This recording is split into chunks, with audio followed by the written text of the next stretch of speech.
हादसे का आज 9वां दिन है। रेस्क्यू ऑपरेशन लगातार जारी है और बता दें कि सुरंग के ऊपर से वर्टिकल ड्रिलिंग भी लगातार जारी है। तो जो जिंदगी अंदर फंसी हुई है उनको बचाने के लिए लगातार रेस्क्यू ऑपरेशन जारी है। पहाड़ के ऊपर से ड्रिलिंग की जा रही है। वैज्ञानिकों के मंथन के बाद 5 विकल्प तैयार किए गए हैं और इन विकल्पों के मद्देनजर ही रेस्क्यू ऑपरेशन चलाया गया है। राज्य और केंद्र सरकार के अधिकारियों की निगरानी में रेस्क्यू चलाया जा रहा है। रोबोट की भी यहां पर मदद ली जाएगी। RVNL, ONGC और इरकॉन को इसमें बड़ी जिम्मेदारी दी गई है। तो देखिए किस तरीके से यहां पर वर्टिकल, हॉरिजॉन्टल ड्रिलिंग भी की जा रही है। 5 विकल्प यहां पर मंथन के बाद निकले हैं जिन पर कार्य किया जा रहा है। रेस्क्यू ऑपरेशन लगातार जारी है। आज टनल हादसे का 9वां दिन है। उत्तरकाशी से ये तस्वीरें देखिए किस तरीके से रेस्क्यू लगातार जारी है। तो खबर पर जानकारी के लिए संवाददाता सैयद आमिर हमारे साथ लाइव जुड़ गए उत्तरकाशी से। सैयद आमिर, देखिए किस तरीके से यहाँ पर रेस्क्यू ऑपरेशन लगातार जारी है। 9वां दिन आज है और ऐसे में आज क्या अपडेट है रेस्क्यू ऑपरेशन को लेकर?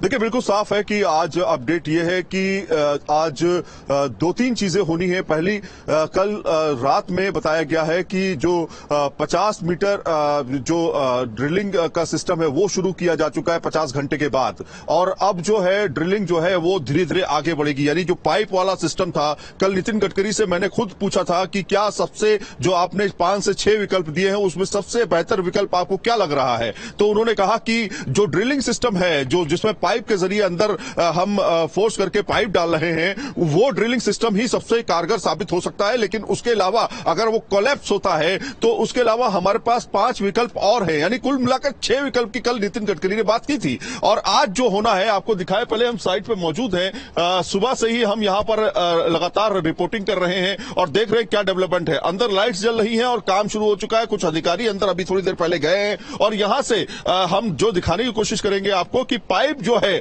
जो खाने का पाइप है, पहले क्या था कि हम ऑक्सीजन पाइप के जरिए सूखा खाना भेज रहे थे, लेकिन अब जो पाइप है बेसिकली वो अंदर जा चुका है जो खाने का पाइप होगा, जिसमें हम अनाज यानी दाल, चावल, सब्जी, रोटी और इसके अलावा फ्रूट्स भी हम भेज पाएंगे। ऐसी तमाम चीजें जो हैं वो पैक करके जो है भेजी जाएंगी। तो कुल मिलाकर के लाइफ सपोर्ट इसको कहा जाता है। यानी लाइफ सपोर्ट सिस्टम जो है जिसमें खाना जो है बहुत जरूरी है, पानी बहुत जरूरी है, ऑक्सीजन बहुत जरूरी है, तो वो सारी चीजें जो है अब पहुंच रही है। ऑक्सीजन पहले से ही पहुंच रही है, सूखा खाना पहले से ही पहुंच रहा था, लेकिन अब जो है कैमरे भी अंदर भेजे जाएंगे। आज ये बड़ी खबर जो सामने आ रही है कि कैमरे अंदर भेजे जाएंगे और लाइव कैमरे अगर भेजे जाते हैं तो कम से कम जो अंदर मौजूद मजदूर है उनकी लाइव रिकॉर्डिंग जो है की जा सकती है, लाइव हेल्थ चेकअप किया जा सकता है, मॉनिटरिंग की जा सकती है उन तमाम मजदूरों की जो 41 मजदूर हैं। इसके अलावा 6 ऑप्शन कल नितिन गडकरी ने बात की थी। हालांकि ये इंजीनियर्स जो है वो 5 विकल्प की बात कर रहे हैं, लेकिन नितिन गडकरी ने 6 विकल्प की बात की थी।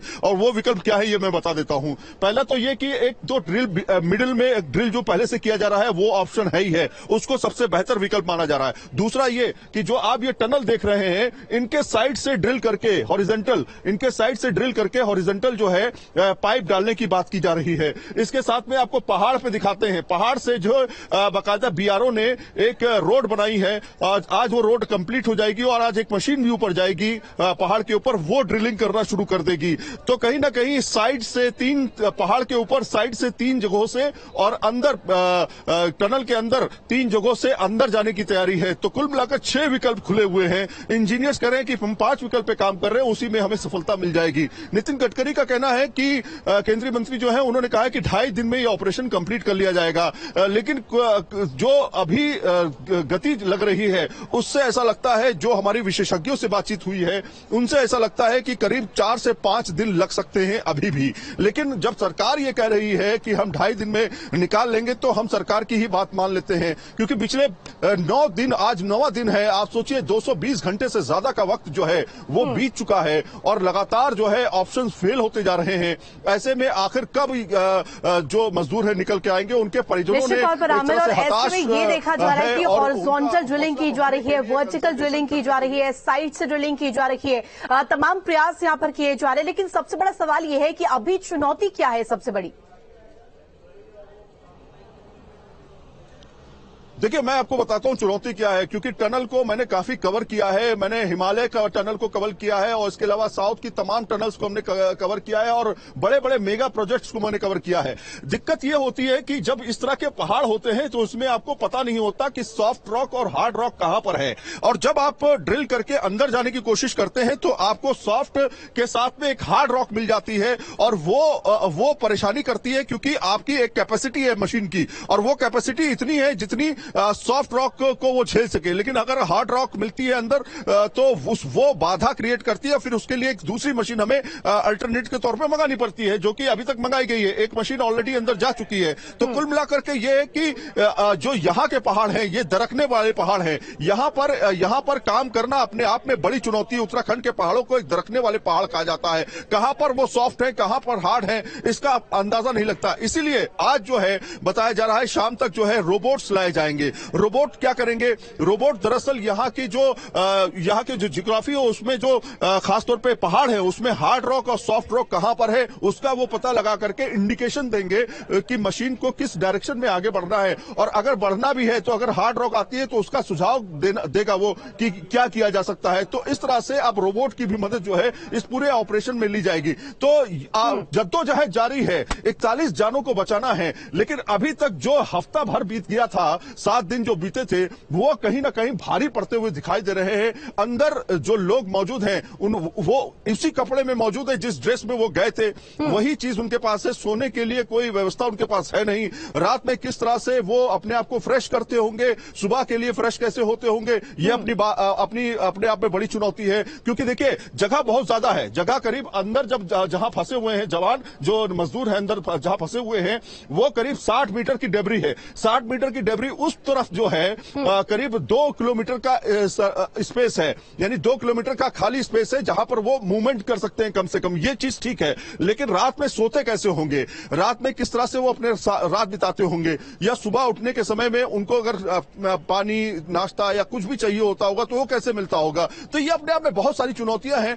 वो जब निकलेंगे तो उनकी हालत से पता चलेगा कि कैसे उन्होंने अपने दिन काटे, कैसे उन्होंने अपनी रात काटी है। जाहिर तौर पर किसी को कमरे में अगर बंद कर दिया जाए और कहा जाए कि 6 से 7 दिन तुम उसमें रह लो, तो उसका मेंटल जो है, उसका दिमागी हालत जो है संतुलित नहीं रहता है। लेकिन आमिर, और ऐसे में ये सबसे बड़ी चीज है, क्योंकि हमने देखा कि सीएम पुष्कर सिंह धामी पहुंचे, नितिन गडकरी पहुंचे, जनरल वीके सिंह पहुंचे, लेकिन इस बीच कहीं ना कहीं ये कड़ी भी बहुत जरूरी है, क्योंकि जो मजदूर अंदर फंसे हुए हैं, जो जिंदगी अंदर फंसी हुई है, उनके भीतर संयम कैसे रखा जाए, क्योंकि पैनिक की सिचुएशन में कुछ भी अनहोनी हो सकती है। बिल्कुल हो सकती है, और जो जाहिर तौर पे जब आप इतने दिनों से एक अंधेरे में एक जगह पे हो, हालांकि लाइट की व्यवस्था है वहां पे और फ्रेश एयर देने की कोशिश की जा रही है। फ्रेश एयर बहुत जरूरी है, क्योंकि वहां पर दम घुटने लगता है जब आप इस तरह से बंद हो जाते हैं। इसलिए फ्रेश एयर जो है प्रॉपर तरीके से इस पाइप के जरिए प्रॉपर दी जा रही है। ये तो बात ठीक है, लेकिन अंदर कब तक कोई इंसान रह करके अपने आप को स्वस्थ रख सकता है, अपने आप में बड़ी चुनौती है। तो कुल मिलाकर के एक ही कपड़े हैं, बिना नहाए मतलब किसी भी तरह से फ्रेश नहीं हो पाना अपने आप में उनकी हेल्थ को लेकर के एक इशू क्रिएट कर सकता है। उनकी दिमागी हालत जो है, उनका मेंटल स्ट्रेस उनके ऊपर आ सकता है, और ये भी वो सोच सकते हैं कि आखिर हम बच पाएंगे या नहीं बच पाएंगे। हालांकि बीच बीच में उनके परिजन यहाँ पे आते हैं, और वो जब बाहर आते हैं मीडिया से जब बात करते हैं उनके परिजन, तो वो कहते हैं कि हमारी भैया से बात हुई है, वो बिल्कुल ठीक है, और उनसे बात करके हमने हालांकि ना फोन पे बात हो रही है ना किसी तरीके से, सिर्फ और सिर्फ एक पाइप के जरिए जो है आवाज से बात हो रही है। मतलब पाइप के जरिए आप एक पाइप से बोलते हैं, दूसरे पाइप पे आवाज आती है, तो उस पाइप से बात होती है, और इधर से नाम पूछा जाता है, वो अपने नाम बताते हैं। तो इससे समझ में आता है कि ये वही बोल रहे हैं जो हमारे बेटे हैं या हमारे भाई हैं या हमारे पति हैं। तो इस तरह से कम्युनिकेशन हो रहा है, लेकिन यहां पर अभी कितना वक्त लगेगा ये कह पाना बहुत मुश्किल है, क्योंकि बीते कई दिनों से हमें कहा जा रहा है कि 2 दिन में ऑपरेशन खत्म हो जाएगा, 3 दिन में ऑपरेशन खत्म हो जाएगा। वक्त गुजरता जा रहा है, ऑपरेशन वहीं का वहीं रहता है। तो प्लान कई तरह के विफल हो चुके हैं, लेकिन अभी प्लान पर काम चल रहा है। कल नितिन गडकरी जब से आए हैं उसके बाद से काम बड़ी तेजी से हो रहा है। माना ही जा रहा है कि अगले 48 घंटे में कुछ बड़ा हो सकता है। जी निश्चित तौर पर आमिर, और ऐसे में 9वां दिन क्योंकि आज है, दिन लगातार बीतते जा रहे हैं। सवाल यही क्योंकि लगातार प्रयास किया जा रहा है, प्लान ए फेल हुआ, उसके बाद प्लान बी एग्जीक्यूट किया गया, ऑगर मशीन मंगवाई गई, ड्रिलिंग की गई, लेकिन कहीं ना कहीं ये भी देखा गया कि प्रकृति भी साथ नहीं दे रही है। बीते दिनों भूकंप भी आया और ये माना जा रहा है कि एक छोटी सी भी चूक यहां पर कहीं ना कहीं बहुत जो बड़े हादसे को दावत दे सकती है।